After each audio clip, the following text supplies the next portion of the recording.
RMC 01 TV, François Sorel, De quoi je me mail.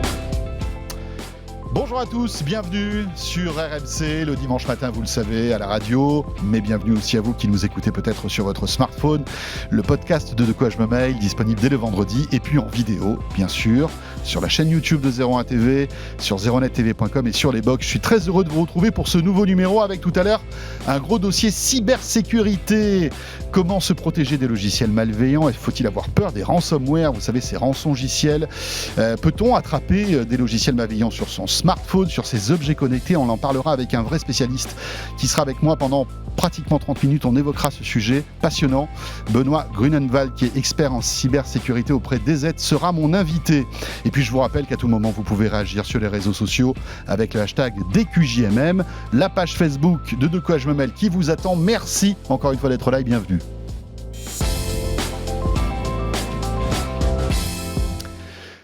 Et on commence par le club de la presse IT. Emmanuel Paquet est avec nous. Bonjour François. Bonjour Emmanuel, journaliste à l'Express. Et en renfort, on est ravi d'accueillir Frédéric Bianchi. Salut. Qui est juste dans le studio à côté sur BFM Business. Merci Frédéric d'être avec nous. J'ai fait un gros voyage. Malgré tout, il ne savait pas dans quel studio aller. Je me suis quand même trompé. Voilà, ça c'est des habitudes.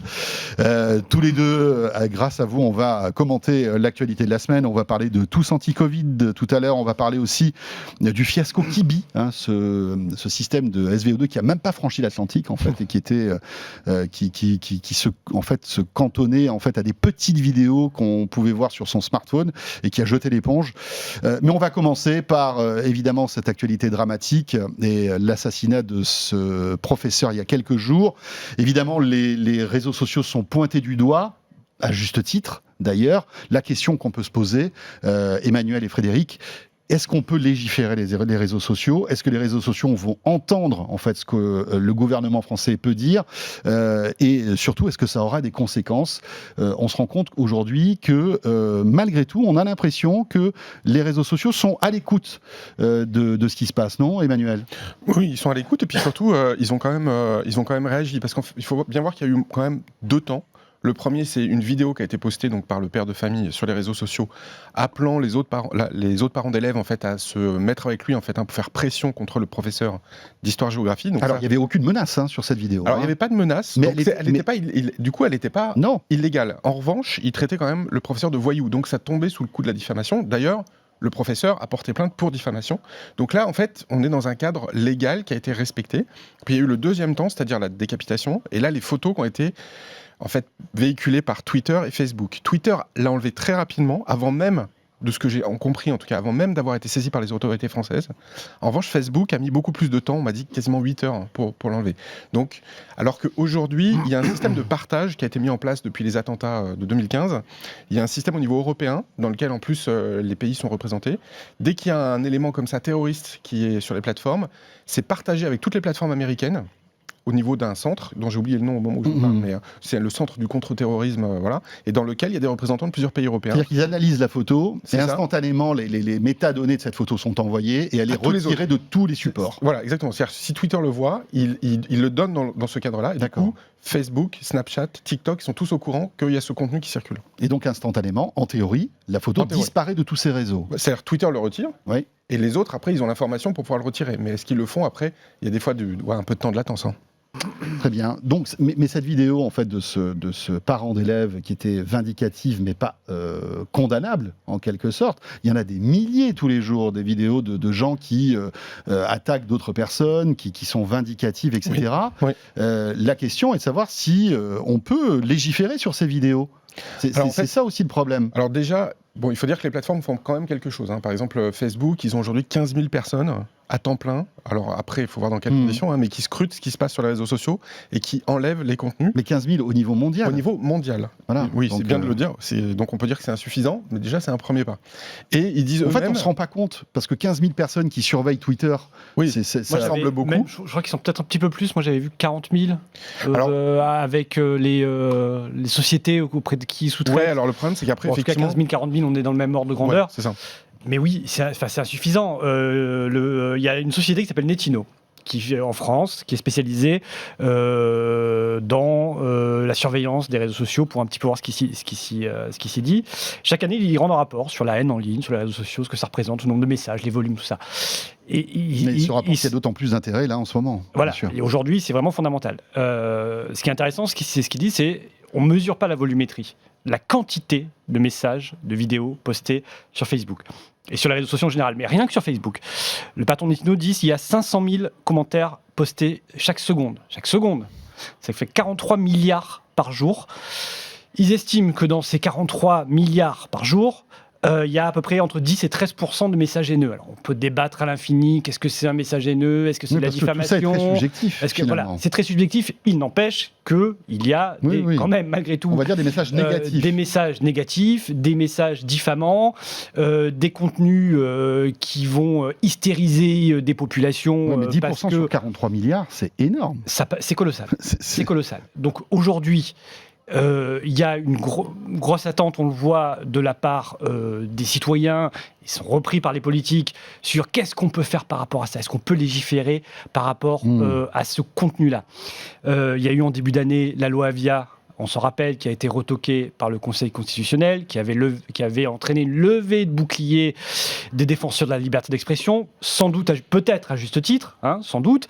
Effectivement, il y avait des mesures peut-être un peu extrême, mais dans ces mesures-là, il y avait la suppression d'un contenu sous 24 heures. Aujourd'hui, on sait que supprimer un contenu, on l'a vu avec le cas de l'affaire de... Alors moi, j'avais lu sous 1 heure, en fait. Dans la loi, oui. Dans la loi Avia, c'était sous 1 heure, en fait. D'accord, c'était sous 1 heure. Les plateformes avaient l'obligation de l'enlever sous 1 heure, et en fait, ils avaient répondu que c'était impossible, en fait, sous 1 heure. Oui, effectivement, parce qu'en fait, c'était sans l'autorité d'un juge. Donc c'est eux-mêmes qui devenaient juges, et c'est ça qui posait problème. Et après, voilà, qui décide s'il faut enlever telle ou telle photo ? Aujourd'hui, ils suppriment des contenus sans l'autorité d'un juge.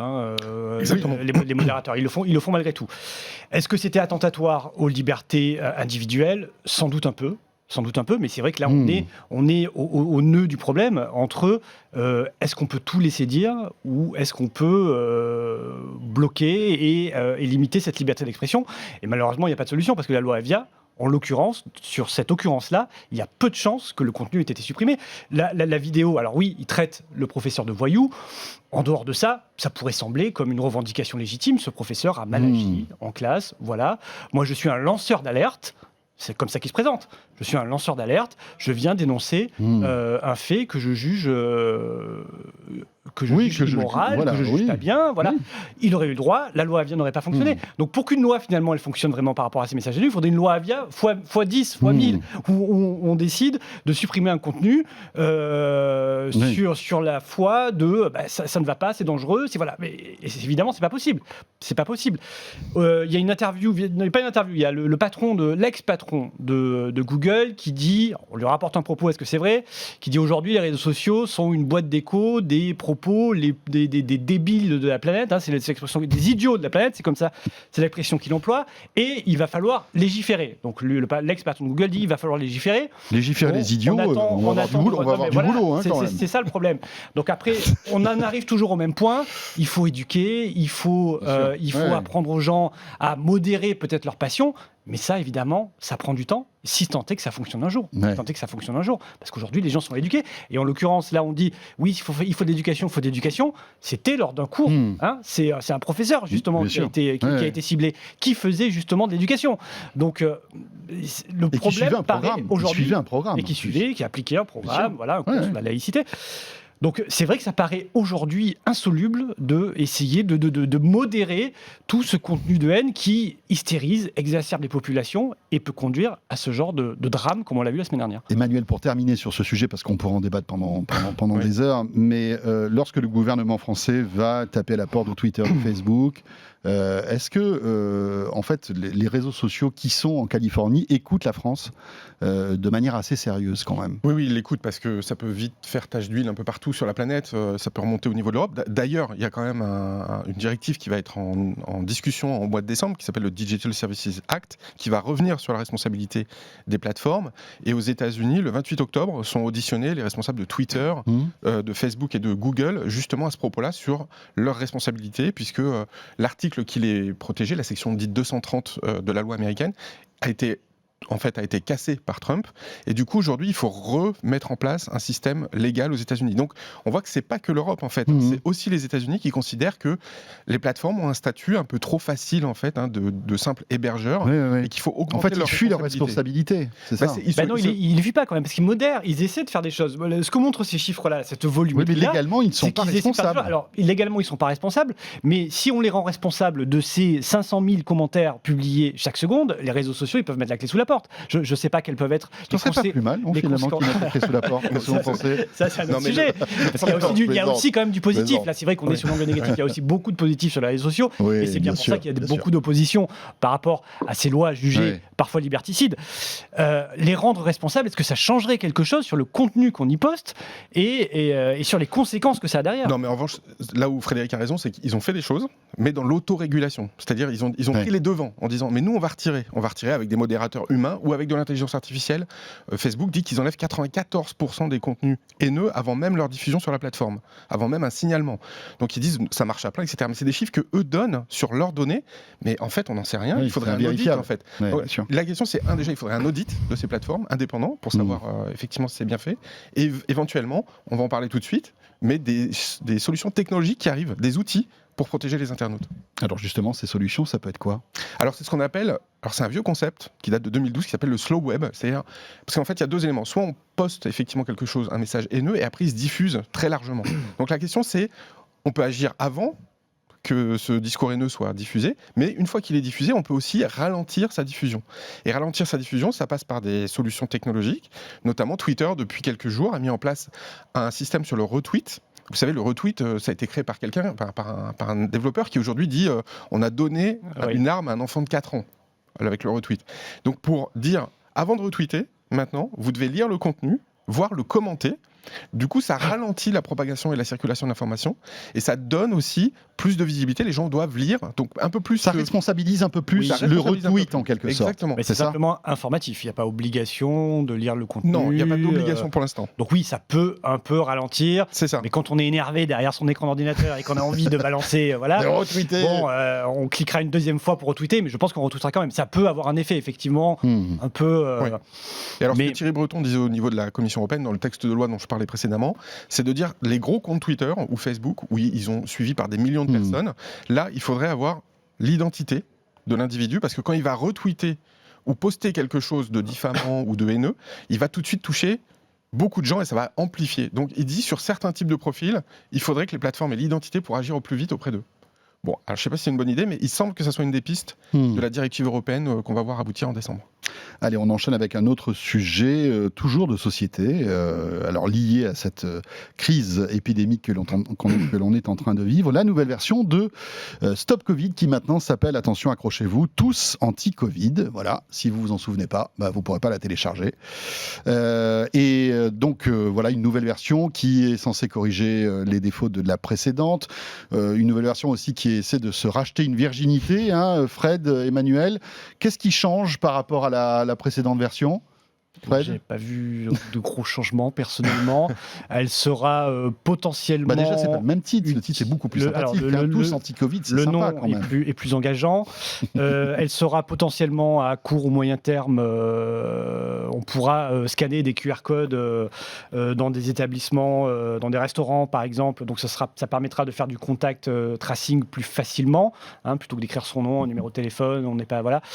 Donc c'est à peu près la chose que j'ai vue de nouveau sur cette application. Il y a des statistiques aussi, c'est-à-dire qu'on a maintenant des statistiques de contamination, etc., qui sont mises à jour régulièrement. Oui, exactement. Ouais. Le problème de cette application-là et des applications en général, on a là, alors celle-là en particulier, elle a été très peu téléchargée, je crois que c'est 2,5 millions. Ouais. Cela dit, hier, avec la nouvelle version, il y a eu un embouteillage sur les serveurs. Il y a eu un pic, c'est ce qu'a dit Cédric O, le secrétaire d'État au numérique. Il était content, d'ailleurs. Il était content, je ne sais pas s'il était content, mais... En tout cas, ça prouve que c'est un peu plus populaire qu'avant. C'est ça.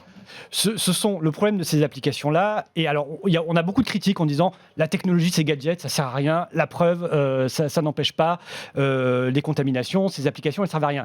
C'est un peu plus compliqué que ça. Ces applications, elles servent. C'est un outil de plus dans la lutte contre le Covid, pour prévenir, pour rappeler aux gens qu'il faut respecter les gestes barrières. On rappelle, pour recevoir, il y a très peu de notifications. Pourquoi ? Il faut rester à moins d'1 mètre d'une personne pendant 15 minutes. À côté de qui? Là, on est à plus d'un mètre, François et moi. Donc là, si tu as le Covid, je ne recevrai même pas de notification parce qu'on est à plus d'un mètre. Bon, un peu plus de 15 minutes par contre. Donc elles sont très peu efficaces. En fait, il faudrait peut-être réduire le temps et la durée de proximité entre deux personnes. Ensuite, moi, pour vous dire, juste excuse-moi, je te coupe, mais moi je l'ai installé depuis le tout début de la première appli Stop Covid. Je n'ai jamais eu aucune notification comme quoi j'avais été en contact avec quelqu'un dans mon entourage qui était. Alors oui, il faut le Bluetooth, il faut que ça fonctionne. Donc mais alors c'est sur iPhone et visiblement il y a aussi ce problème-là, c'est-à-dire que techniquement cette application marche moins bien visiblement sur iPhone que sur Android, parce qu'on sait que le système d'exploitation d'Apple est très fermé et qu'Apple n'autorise pas tout ce qu'on peut faire en fait sur un smartphone Android. Voilà. Mais on se retrouve encore une fois, comme sur le débat précédent, au cœur entre deux problématiques, sécurité contre liberté. On a voulu que ces applications soient le plus respectueuses de nos données personnelles. On comprend pourquoi, évidemment. Mais comme on ne donne aucune donnée à ces applications, elles ne servent finalement pas à grand-chose. Elles pourraient servir à tracer, à savoir vraiment où on contamine. C'est-à-dire que l'équation est irréalisable. C'est toujours la même équation finalement avec ces outils technologiques. Une application efficace, ce serait une application dans laquelle, dès qu'on est déclaré positif, dès qu'on a un test, l'application le sait automatiquement. Mais ça, évidemment, ce serait pas acceptable. Et une application qui nous géolocaliserait aussi, dont on saurait où on est, où sont les malades, où on contamine. Voilà, ce serait une application donc, qui serait jugée liberticide, mais qui serait efficace parce qu'on saurait où les gens se contaminent. Aujourd'hui, on parle des clusters. Les clusters, ça représente moins de 10% des contaminations en France. Ça veut dire qu'il y a 90% des gens qui sont contaminés, on ne sait pas où, on ne sait pas comment. Une application efficace, ce serait de permettre de suivre ces gens et de savoir où les gens se contaminent pour mener des politiques sanitaires efficaces. Mais là, encore une fois, c'est pas possible. Déjà, Stop Anti-Covid, il y a eu beaucoup de levées de boucliers en disant attention, le Bluetooth, ça peut peut-être vous permettre de vous géolocaliser, des choses comme ça, alors que c'est pas le cas, à ma connaissance. Donc, on se retrouve avec une application qui sert à faire un peu d'information et d'envoyer une notification tous les 2 ans en disant attention, vous avez peut-être approché quelqu'un.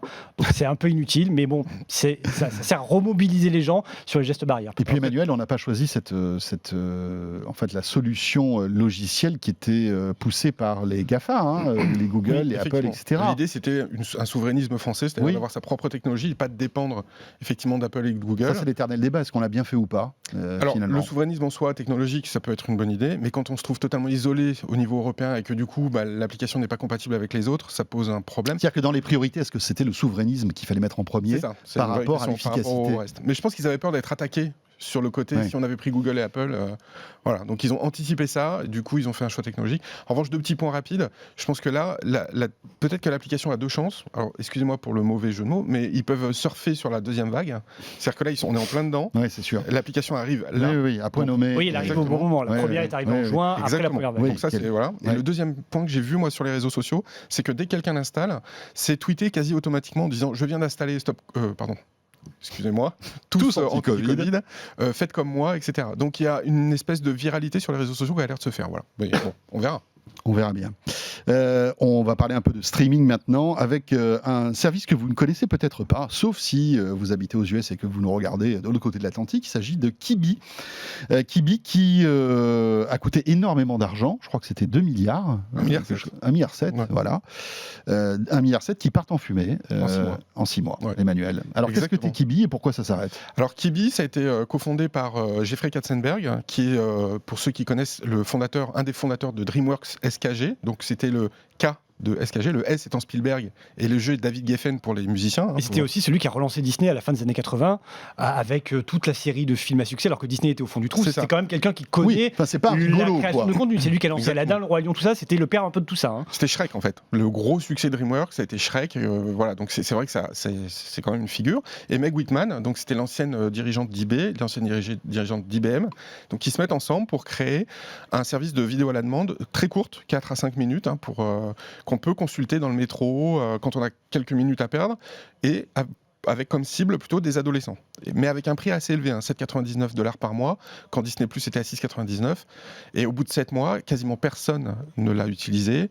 La société a commencé à brûler énormément de cash, pas loin de 1,7 milliard qui était gaspillé. Mais parce que le pitch, c'était aussi de mettre des super productions en quelque sorte. Oui, c'est-à-dire que les productions qu'il y avait, c'était pas des vidéos YouTube faites sur le coin du bureau. Spielberg, il y avait Spielberg qui devait proposer du contenu. Voilà, il y avait du vrai contenu très qualitatif qui était diffusable à la télé ou sur Netflix. Oui, avec encore une fois le petit format. Voilà, petit format. Mais effectivement, l'équivalent, en fait, c'est Black Pills en France, qui a fait notamment, aujourd'hui, on le voit, ils sont sur Netflix. De Xavier Niel. Voilà, exactement. Alors, ils n'ont pas réussi tout seuls, eux, ils sont associés avec Netflix.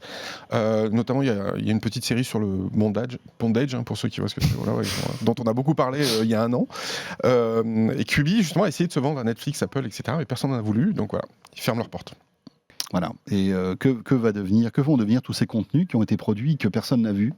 C'est une bonne question. Alors, soit ils vont les mettre sur YouTube, peut-être en accès libre, mais oui. C'est clair. Et c'est le premier, on va dire, le premier mort, en fait, peut-être d'une longue série qui ne fait que commencer d'acteurs de streaming aussi, non? C'est possible. Oui, Frédéric. Sans doute. Il va certainement y avoir des morts ou des fusions ou des rachats, des choses comme ça, parce qu'il y en a aujourd'hui beaucoup. Et c'est vrai qu'on ne peut pas être abonné à 5-6 plateformes de streaming comme on a aujourd'hui. Il y a Salto qui sort en France cette semaine. Est-ce qu'on va lâcher 40€ par mois pour avoir Salto, Netflix, Disney? Voilà. Bon, c'est vrai qu'il y avait. Si on aime le foot, il faut rajouter Téléfoot. Oui, le foot, voilà. Ça commence à faire beaucoup sur le plan financier. Là, Quibi, c'est vrai que c'était un beau projet, une grosse levée de fonds, des gros noms. Ça semblait quand même un peu le projet marketing, genre on a fait une croix, vous savez, là, et on dit, alors là, il y a un trou parce que ça correspond à une demande marketing potentielle, c'est-à-dire à savoir de la mobilité et du streaming. Il n'y a rien qui propose vraiment quelque chose qui corresponde. On y va. Sauf que ça n'a pas marché. Ça n'a pas marché parce que il y a une alternative à Quibi, c'est YouTube, finalement. Des petits contenus. Bien sûr. 5-10 minutes, on va sur YouTube. Et la force de YouTube par rapport à Quibi, c'est que c'est gratuit.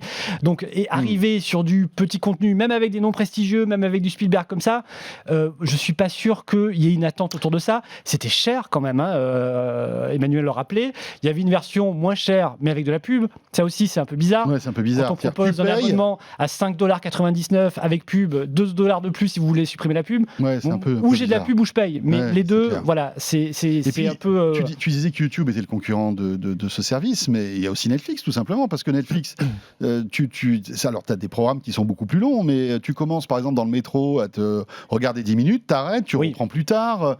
En plus, l'appli Netflix est super bien faite. Dès que tu la relances, ça repart où tu t'es arrêté. Donc finalement, c'était une fausse bonne idée, ces petits programmes courts. Alors, ce que dit Katzenberg, c'est qu'ils ont été victimes du Covid. Ah oui, ça c'est sûr. En disant que les gens sont restés confinés, donc on prenait plus le bus, le métro, alors que nous, on avait fait des formats courts pour le bus et le métro, c'est un peu ballot, mais du coup, voilà.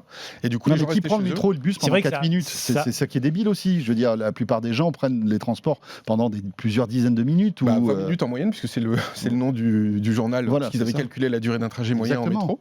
Du coup, on pouvait se faire 4 épisodes de 5 minutes. Mais effectivement, le Covid a quand même joué aussi contre. Oui, bien sûr. Parce qu'effectivement, il a manqué sans doute un programme fort qui devient viral et qui fait connaître la plateforme. Après, on peut se moquer du Covid, mais il n'empêche que 6 mois, oui, il y a évidemment une influence du Covid là-dessus et de la crise sanitaire et économique qui a suivi par rapport à cet échec-là retentissant. 1,7 milliard cramé, j'ai rarement vu ça. Et ce n'est même pas arrivé en France. Ça n'a même pas franchi l'Atlantique. Voilà. Un mot, ou alors le lancement de Salto. Le Salto, on en a parlé la semaine dernière, Emmanuel, ça y est, le service est lancé. Avec plutôt des bons retours en termes d'ergonomie. L'interface est plutôt jolie, visiblement. Oui, elle fonctionne bien, oui. Avec un contenu qui est discutable. C'est vraiment un prolongement de la télévision en fait. Donc on retrouve tous les contenus de la télévision française. Avec des exclusivités, quelques exclusivités, une douzaine d'exclusivités, plus la possibilité de voir des saisons en avance de Captain Marlowe par exemple, ou de Bull pour ceux qui aiment ce type de série. En revanche, pour moi, il y a des gros trous dans la raquette, c'est-à-dire il n'y a pas de manga.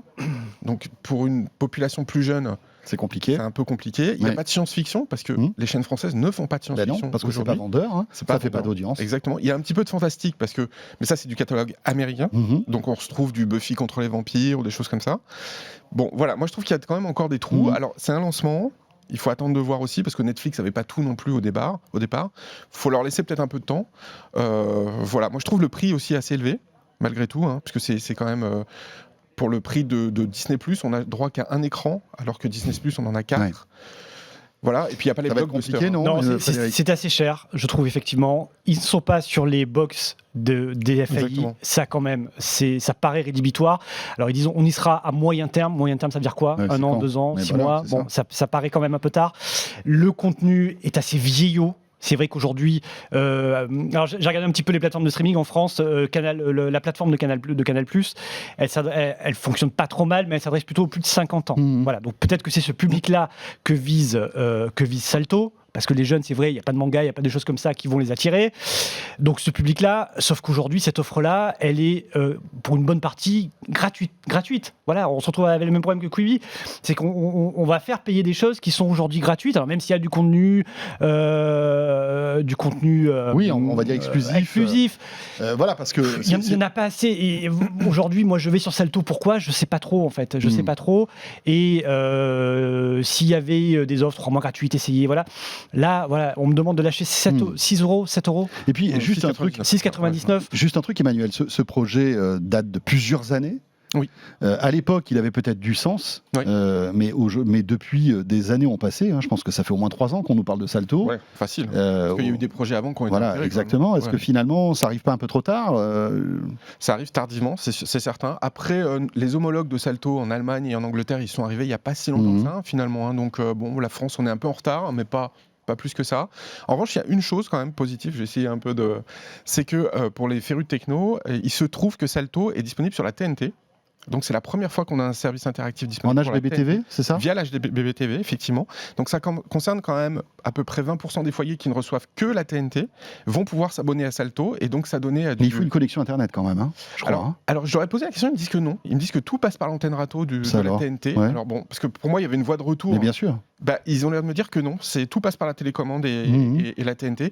Alors à vérifier, je veux pas, comme j'ai pas pu l'utiliser. Parce que ça me paraît bizarre quand même. Mais, voilà. Mais en tout cas, on va creuser. C'est quelque chose d'assez intéressant parce que ça permettrait quand même d'adresser un marché qui aujourd'hui n'a pas accès à ce type de plateforme.